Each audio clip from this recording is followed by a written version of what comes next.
ఈ బిజినెస్ ఏదైనా మీ ఊర్లో ప్రమోషన్ చేయాలంటే అది సుమన్ టీవీతోనే సాధ్యం. ఇప్పుడే సంప్రదించండి.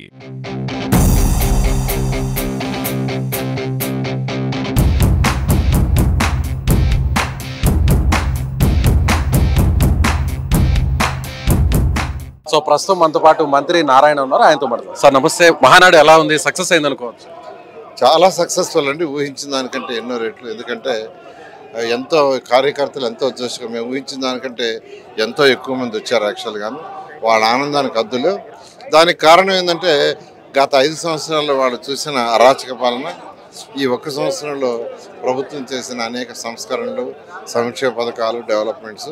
ఖజానా లేకపోయినా 10 లక్షల కోట్లు అప్పుతో ఉన్న ముఖ్యమంత్రి గారికి ఉన్న అపార అనుభవంతో యాక్చువల్గా ఆయన తీసుకొచ్చారు. అందువల్ల ఈరోజు కార్యకర్తలు ఎంతో జోష్ ఉంది, ఎంతో ఆనందంగా ఉన్నారు. తీర్మానాల్లో అమరావతి గురించి ప్రత్యేకంగా కొన్ని తీర్మానాలు చేసే అవకాశం ఏమైనా ఉంది?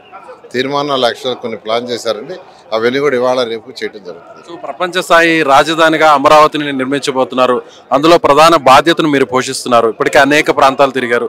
సో ఎన్ని రోజుల్లో అమరావతి కంప్లీట్ అయినటువంటి అవకాశం ఉందంటారు? ఈ మహానాడు నుంచి మీరేం చెప్తారు? అమరావతి రాజధాని యాక్చువల్గా 3 yearsలో కంప్లీట్ చేయాలి ముఖ్యమంత్రి గారు ఆదేశించారు. ఆ విధంగా అడుగులు వేస్తూ ముందుకు పోతుంది. ఖచ్చితంగా 3 సంవత్సరాలు కంప్లీట్ చేస్తాం.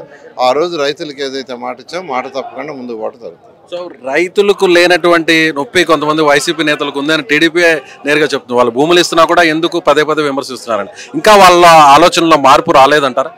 అంటే యాక్చువల్గా ముఖ్యమంత్రి గారు ఈరోజు ఆలోచించేది ఒక అడ్మినిస్ట్రేటివ్ సిటీస్ కదండి. అక్కడ ఒక ఎకనామిక్ గ్రోత్ రావాలి, ఎంతోమందికి ఉద్యోగాలు రావాలి.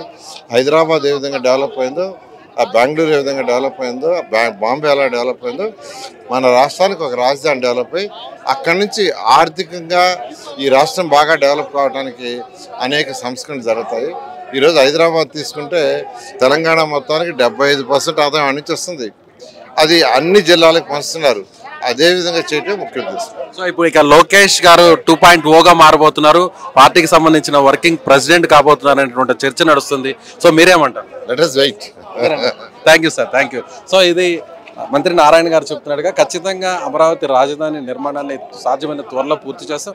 మహానాడుకు సంబంధించి కూడా ఇప్పటికే కార్యకర్తల్లో అందరిలో కూడా ఒక ఆవేశం ఉంది. 5 ఏళ్ల పాటు ఎక్కడ కూడా అనేక వేధింపులకు గురైనటువంటి నేపథ్యంలో ఒక్కసారిగా అధికారంలోకి వచ్చిన తర్వాత కార్యకర్తల్లో నూతన ఉత్సాహం కనిపిస్తుంది.